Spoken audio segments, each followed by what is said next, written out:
It's gone down in history as one of the most terribly botched executions of the Tudor era, but how much of what you've heard is true? This is the real story of the horrific death of Margaret Pole, Countess of Salisbury, the elderly royal lady who supposedly ran around the block until forced to put her head on it and required 11 strokes of the axe to kill her. As well as investigating those claims, I'll also tell you what happened to her remains afterwards, including a description of them written by the Victorians who dug her up in 1876.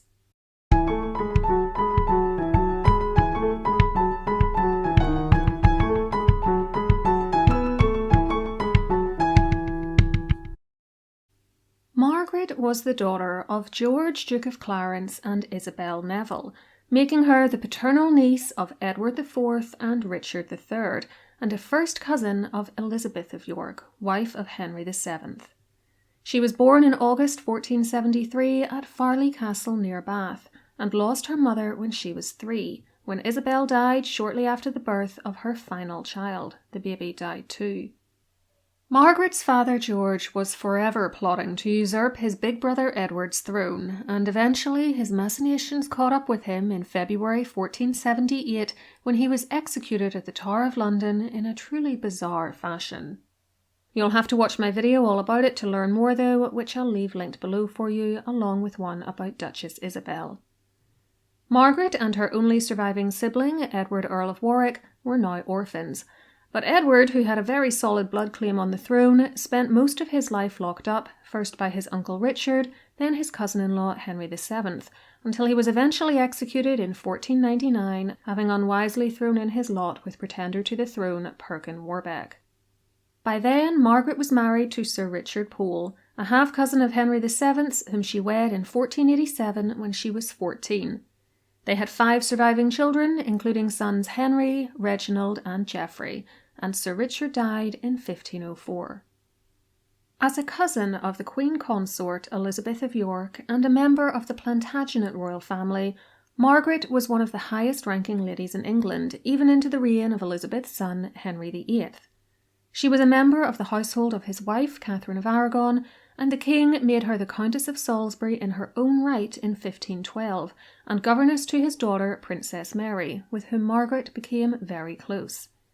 These family bonds were wrenched apart in the late 1520s and 1530s, however, when Henry decided to split from the church in Rome in order to annul his marriage to Catherine and marry Anne Boleyn.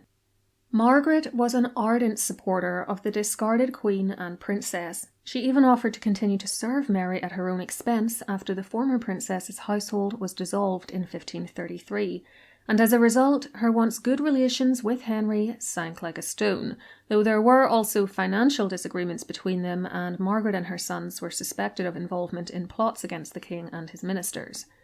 The final downward spiral, which was to lead to her death, though, came courtesy of the actions of her son, Reginald. Reginald had gone into the church, and he was a devoted Catholic living in exile in mainland Europe from early 1532. When King Henry split from Rome, his distant cousin sent him a letter condemning his actions in 1536, which Margaret did rebuke, but not as strongly as she could have done. 2 years later, her son Geoffrey was found to be in communication with his disgraced brother and imprisoned, as were several members of the family, including Margaret and her son Henry Pole, Lord Montague. She was interrogated in November 1538, but put up a good defence, earning the grudging respect of her jailers for her spirit. She remained locked up, though, first at Cowdray, home of William Fitzwilliam, Earl of Southampton, then, from May 1539, in the Tower of London, where her father had died so many years before. There was to be no trial. Margaret was condemned by attainder for having supposedly plotted with Reginald and Henry Pole against the king. Her biographer, Hazel Pearce, who also wrote the Oxford DNB entry on Margaret, notes there that, in order to facilitate the endorsement of her attainder in the Lords, Cromwell produced a tunic allegedly found in one of her coffers, which symbolised Reginald Pole's intention to marry Mary and restore papal authority to England. In all likelihood, this tunic was fabricated by Cromwell, as Warblington, that's Warblington Castle, Margaret's home, and the Countess's coffers had been thoroughly searched at her arrest in November 1538, and it is hard to believe that it did not come to light until 6 months later. If he did set her up, Henry VIII's chief minister of the day, Thomas Cromwell, did not live long enough to see the results of his efforts. He suffered execution himself in July 1540 after promoting the doomed marriage between the king and Anne of Cleves, and I'll leave my video on his unpleasant death linked on screen and below for you. By that point, Henry Lord Montague had also been executed in January 1539, but despite her attainder, it was not immediately obvious that Margaret would be killed too. It must have been clear to all that this woman in her 60s posed no credible threat to the king, and she remained in the Tower, apparently in fairly comfortable conditions if the payments made for her by Henry are anything to go by. There is a story that she left behind a poem there, scratched onto the walls of her room, which read as follows. For traitors on the block should die, I am no traitor, no, not I. My faithfulness stands fast, and so towards the block I shall not go, nor make one step, as you shall see. Christ, in thy mercy, save thou me. This is a great detail to add to Margaret's story, but is it true? Well, unfortunately, I have to tell you that I can find no primary source for this. I've certainly never seen any such graffiti anywhere in the Tower of London when I visited, nor could I find a mention of these lines on the internet before 2010, despite putting the first line into book archives like Google Books, HathiTrust and archive.org. Nothing showed up before the 2010s, and no book or website I saw quoting this poem provided any actual proof, such as a photograph of the supposed graffiti or a citation to a much older source that had quoted it. What I did find were a couple of mentions of this being a contemporary ballad rather than graffiti. This would make more sense to me, as it explains why no such graffiti is extant on the Tower walls, but if it was a ballad, it would be very hard to find, given that it almost certainly wouldn't use modern spelling, so running searches for it, even in online depositories like Early English Books Online, which I did do to no avail, is very hard. As it stands, I'm not convinced by this story at all, but as always, if you come across a primary source that supports it, let us all know in the comments. I'm certainly willing to be corrected. What is certain is that King Henry was still buying Margaret new clothes as late as March 1541, suggesting that there was no thought of killing her at that time. But then, something changed. Hazel Pierce says that the alteration in the Countess's treatment, quote, might have resulted from her implication in the supposed involvement of Sir Thomas Wyatt and Sir John Wallop with Reginald Pole. The rising in the north in 1541, led by Sir John Neville, motivated by animosity to the royal supremacy, and the possible plans by Reginald to rescue his mother, would also have contributed. Whatever the reason, early in the morning of the 27th or 28th of May 1541, different sources give different dates, after 2.5 years of imprisonment, Margaret was suddenly told that her death was imminent. The event is mentioned in passing in contemporary chronicles, though details there are quite minimal. The Greyfriars Chronicle says only that the 28th day of May was the Countess of Salisbury beheaded within the Tower. Edward Hall's famous chronicle says, on the same day, and he's referring to the 17th of May here, so he's way off, was Margaret Countess of Salisbury, which had been long prisoner in the Tower, beheaded in the Tower, and she was the last of the right line and name of Plantagenet.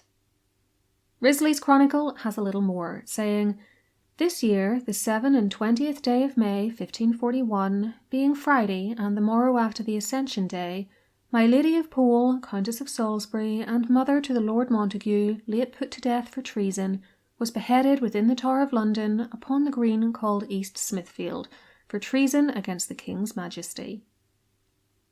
The two really good contemporary sources which describe what happened, however, were both written by men who admittedly weren't actually there when she met her end, but who had great networks of informants and were sending off their accounts within a fortnight.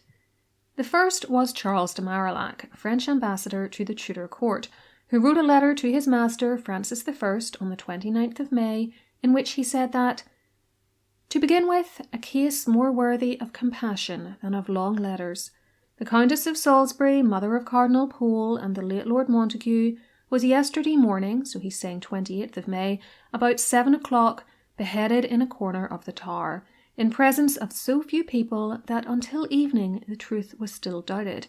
It was the more difficult to believe as she had been long prisoner, was of noble lineage, above 80 years old, she was actually 67, and had been punished by the loss of one son, that's Lord Montague, and banishment of the other, i.e. Reginald Pole, and the total ruin of her house. He went on to say that the manner of proceeding in her case seems to argue that those here are afraid to put to death publicly those whom they execute in secret. On the 10th of June, another letter was written, this time by the imperial ambassador Eustace Chapuis to the Queen of Hungary. His account was slightly different and ran like this. The very strange and lamentable execution of Madame de Salisbury, the daughter of the Duke of Clarence and mother of Cardinal Pole, Reginald had been made a cardinal in December 1536, took place at the Tower in the presence of the Lord Mayor of London and about 150 persons more. At first, when the sentence of death was made known to her, she found the thing very strange, not knowing of what crime she was accused, nor how she had been sentenced. But at last, perceiving that there was no remedy, and that die she must, she went out of the dungeon where she was detained, and walked towards the midst of the space in front of the tower, where there was no scaffold erected, nor anything except a small block. Arrived there, after commending her soul to her Creator, she asked those present to pray for the King, the Queen, the Prince, Edward, and the Princess, meaning Mary, though that title had been revoked from her years earlier, to all of whom she wished to be particularly commended, and more especially to the latter, whose godmother she had been. She sent her blessing to her, and begged also for hers. After which words she was told to make haste and place her neck on the block, which she did. But as the ordinary executor of justice was absent doing his work in the north, a wretched and blundering youth, and the word used is garçonneau, was chosen, who literally hacked her head and shoulders to pieces in the most pitiful manner. May God in his high grace pardon her soul, for certainly she was a most virtuous and honourable lady, and there was no need or haste to bring so ignominious a death upon her, considering that as she was then nearly 90 years old, again she was actually 67, she could not in the ordinary course of nature live long. So de Marillac says that the execution was so private that people weren't even sure it had happened, while Chapuis says that about 150 people were there, including the Lord Mayor. They can't both be right, but I leave it up to you who you opt to believe. Each provides some details that the other doesn't. De Marillac gets the time and a vague location, 7 a.m. in a corner of the Tower, while Chapuis is more specific and says the death occurred in the midst of the space in front of the Tower, which might accord with the Risley Chronicle's preferred location of upon the green called East Smithfield. My best guess is that this means the same spot in front of the White Tower where Anne Boleyn was executed, and where people now queue up to get into the Waterloo block, which didn't exist in the Tudor era, to see the crown jewels. Chapuis also gives the details of Margaret's reaction to being told of her imminent death, her final words, and the fact that there was not even a scaffold for her, just a block, another indication of a very swiftly planned killing. I very much doubt she was being kept in an actual dungeon, despite what he said. The expense King Henry was putting himself to for her upkeep suggests she was in comfortable rooms, just as Anne Boleyn and later Catherine Howard and Lady Jane Grey would be, but I see no reason to doubt the details he provides of the horror of the execution, carried out by a young novice who literally hacked her to pieces. Even by Tudor standards, it was a terrible way to go, and had the death even been delayed by a few days, a better executioner could have been brought in and a proper scaffold erected, which would have made the whole thing less ignominious. When her son Reginald heard what had happened to his mother, with whom it must be said he'd had a sometimes tricky relationship, his supposed response, and bear in mind that this might be an apocryphal story, was quite unusual to say the least. According to his secretary and first biographer, Ludovico Beccadelli, Reginald said that the letter which brought him news of his mother's death contained good news, for "Until now I had thought God had given me the grace of being the son of one of the best and most honoured ladies in England, and I gloried in it, returning thanks to his divine majesty. But now he has vouchsafed to honour me still more by making me the son of a martyr. That king, for her constancy in the Catholic faith, has had her publicly decapitated, thus rewarding her for her many labours in the education of his daughter. At these words, writes Beccadelli, I remained as one dead, and he consoled me, saying, Let us rejoice, for we have another advocate in heaven. And with these words he went into his private oratory, where he remained for the space of about an hour, coming out afterwards with his wonted serenity of countenance. Not that he did not love his mother, for he always spoke of her with great tenderness, while he was to her, as the saying is, as her right eye among her sons. But under the pressure of all his calamities, the purity of his faith and his great constancy shone like the diamond. I guess that's one way to look at it, but I can guarantee you that wouldn't have been my reaction if I'd received such horrific news. Now, if you Google Margaret's death, there are a few extra details you'll come across, which I'd like to address now. The first is that it took 11 strokes to kill her, or at least to get her head separated from the rest of her. The second is that she refused to lay her head on the block, instead moving around a great deal, proclaiming her innocence and saying that she did not deserve to be thus treated. Neither piece of information is given by any of the chronicles I've read, or Charles de Marillac or Eustace Chapuis. So where are these details coming from? Well, although I've shown you strong evidence that she was horribly mutilated by the axe, I actually can't find a primary source for the story about 11 strokes specifically, and as I tried to track the origin of this tale down, I began to seriously wonder if it's an invention. Hazel Pierce, who is a professional historian, by which I mean she has a PhD in the subject, and who has written a good, well-sourced biography of Margaret, linked below and published by Cardiff University Press, makes no mention of the number of axe blows, let alone that it was 11. Nor does she mention any primary source accounts beyond the ones I have given you. Furthermore, her book on Margaret, which I've just mentioned, is based on her PhD thesis. That means that she spent at least 3 years researching and writing the thesis, then almost certainly more time polishing it up for publication as a monograph, because her PhD was completed in 1997 and the book didn't come out until 2003. Her work has therefore gone through a pretty serious peer review process, and I imagine that what she doesn't know about Margaret could fit on the back of a postage stamp. So where does this 11 strokes claim come from? Well, it appears on Wikipedia and is sourced there to a 2011 book by Simon Webb about the history of executions. However, he provides no source for the information.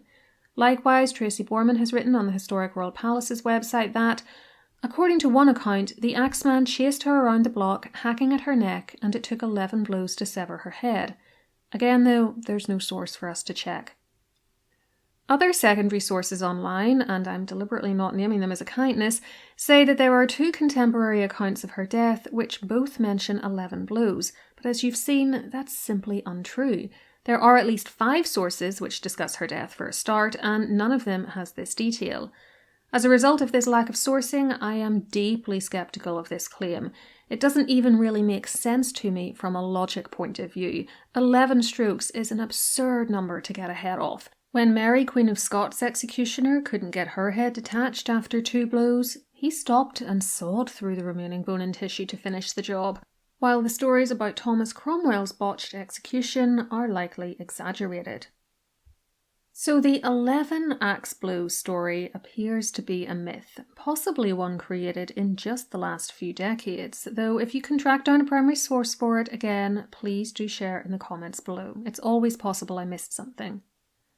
What I can at least tell you about is where the tale that Margaret went down fighting comes from, and it dates back hundreds of years. We can see it represented in at least 2 historical images that I'm aware of, one from 1826 and another from 1796, and underneath the one from 1826 there is an explanation as to the story's origins, which says that it comes from a book entitled The History of England by a Mr. Etchard.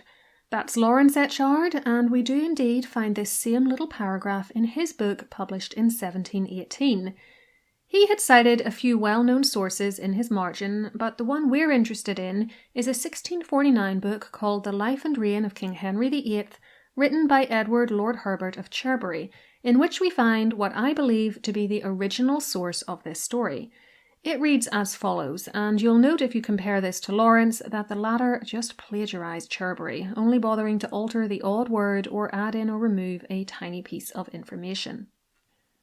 Shortly after followed the Countess of Salisbury's execution, which, whether occasioned by the late rebellion, as being thought of Cardinal Pole's instigation, or that she gave some new offence, is uncertain. The old lady, being brought to the scaffold set up in the Tower, was commanded to lay her head on the block, but she, as a person of great quality assured me, refused, saying, "So should traitors do, and I am none. Neither did it serve that the executioner told her it was the fashion. So turning her grey head every way, she bid him, if he would have her head, to get it as he could, so that he was constrained to fetch it off slovenly." And thus ended, as our authors say, the last of the right line of the Plantagenets. Cherbury has produced a great story here, and it's been absorbed into the lore around Margaret's end for centuries, which is why we see it in imagined images of her death. But can we trust him as a source? My feeling is that no, we can't. Cherbury was writing over a century after Margaret's death, and he offers no source for this fresh information about Lady Salisbury's demise, beyond saying he heard it from a person of great quality, which may or may not be true, but in either case is useless to us. Even if someone did tell him that, we'd have no reason to trust that source unless they were able to produce a document written by someone who was there to back it up. At a push, I'd accept an account of her death provided by an eyewitness to someone else and written down by them, but we don't even get anything like that. There is no paper trail to take us from Cherbury's allegations back to that day in May 1541 in the Tower. He doesn't even acknowledge who the authors are whom he mentions, though his closing words, the last of the right line of the Plantagenets, remind me of Risley's chronicle, which said she was the last of the right line and name of Plantagenet, so I suspect he had at least read that work. He might have been thinking of earlier historians who had already written and published the story too. He also makes some known errors. There was no scaffold, as Eustace Chapuis told us, just a block, and while the messy nature of the death could be explained by Margaret moving around on it instead of holding still, the imperial ambassador was very clear that the problem was the fact that the executioner was young and inexperienced because the regular axeman was unavailable. Furthermore, he specifically says that when told to put her head on the block after her final speech, Margaret did so without delay. It is practically inconceivable that details about her refusing to lie still on the block and enduring such an undignified end, which would have gone against all the execution etiquette of the era and been a sensational story, could have been kept secret from the contemporary chroniclers of the day. Risley in particular even managed to get information about the exact spot of her death, remember, suggesting that the writer had a good source. It is equally unlikely that such information could have been held back from not one, but two well-informed foreign ambassadors, who were nevertheless able to glean so many other details about her final minutes. We'd also have to believe that it just happens to not show up in any other surviving contemporary documents or in early histories of the reign of Henry VIII. For instance, English writer John Stowe, who lived in London and would have been about 16 when Margaret died, published a book called The Chronicles of England from Brut unto this present year 1580, in which he mentioned the Countess's death, but said nothing about her dodging the executioner or that anything unusual happened at all. So if you want to buy into this tale, you have to ignore the resounding silence about it in the contemporary and near-contemporary sources and believe that despite that silence, the knowledge miraculously survived and appeared more than a century later with no original source cited. No, I'm not doing that. I smell a stink, gang. I think Lord Herbert of Cherbury either made this up or took what his source said far too literally and did no follow-up research. Now let's look at Margaret's burial and later exhumations, plural. Something that none of the contemporary sources I've spoken to you about tell you is that she was buried near the altar in the chapel of St. Peter ad Vincula within the Tower of London, just a few feet away from Anne Boleyn and her brother George, and also from where George's wife, Jane Parker Boleyn, and he and Anne's cousin, Queen Catherine Howard, Henry's fifth wife, would be buried the following February. She has not always rested in peace, though. Hundreds of years after her death, and with Queen Victoria on the throne, the chapel floor was in need of serious maintenance work to stabilise it. This necessitated the temporary removal of a number of the bodies or skeletons underneath it in 1876, and with royal permission having been obtained, the mass exhumation of remains, including those of Margaret Lady Salisbury, began. There aren't any photographs of what was found, but what we do have is an account of the bones located which were believed to be her. This was published the following year in a book entitled Notices of the Historic Persons Buried in the Chapel of St. Peter ad Vincula in the Tower of London, with an account of the discovery of the supposed remains of Queen Anne Boleyn. It was written by a Mr. Doyne Courtney Bell, who was secretary to Queen Victoria's Privy Purse and who was involved in the exhumations. Bell and his associates had a map showing where various famous personages were believed to be lying, and which he tells his readers they had constructed from various historical sources. I'd love to know what they were, but I'm afraid I don't.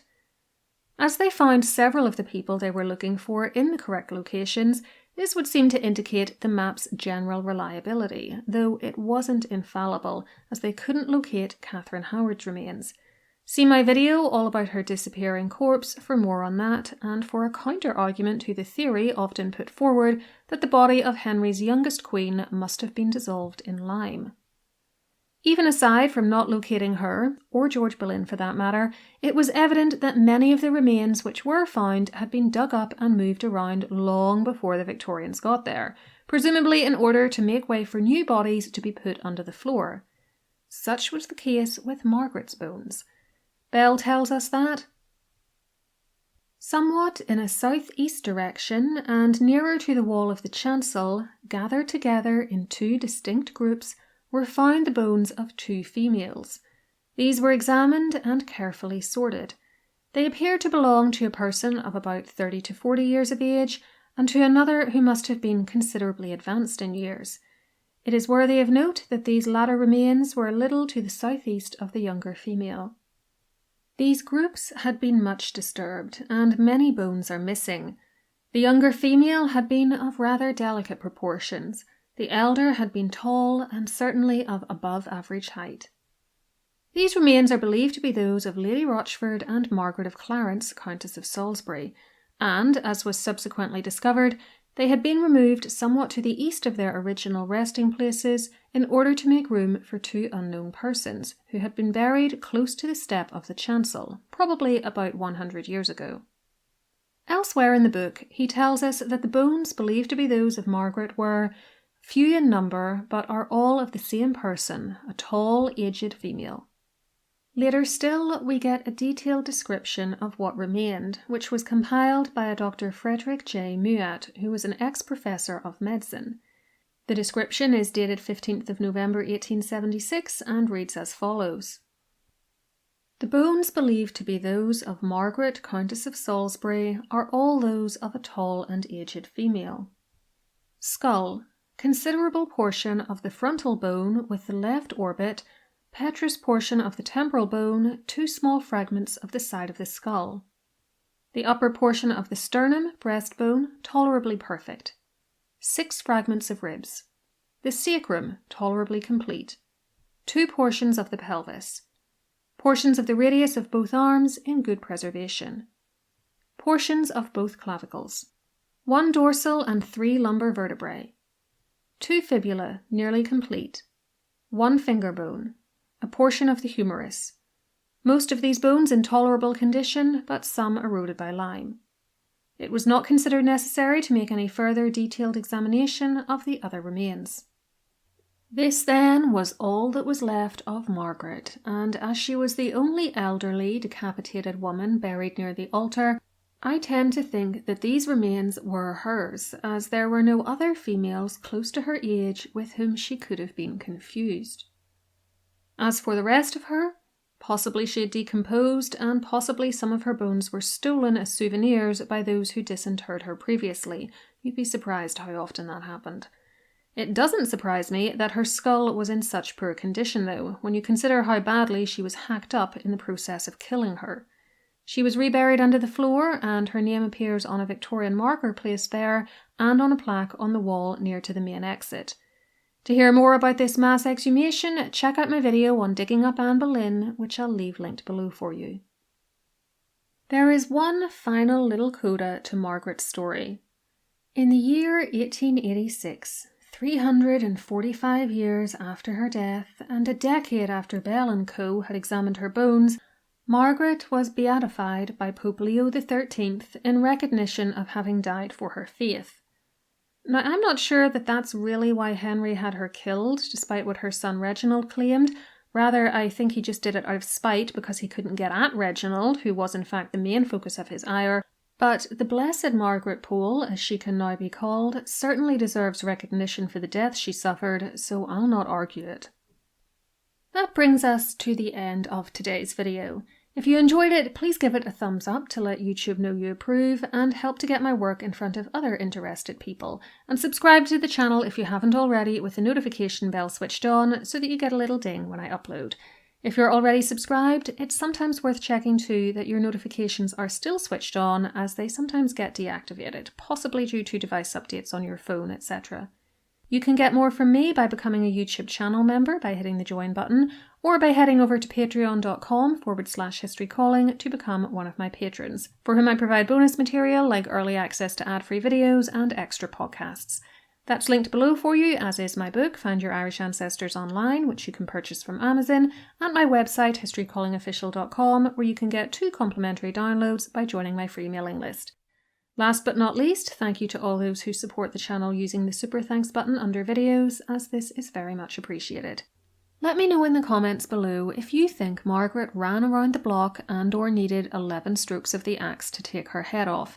And to hear more about what Bell and his associates did and didn't find under the floor of the Chapel of St. Peter ad Vincula, watch one of these videos next.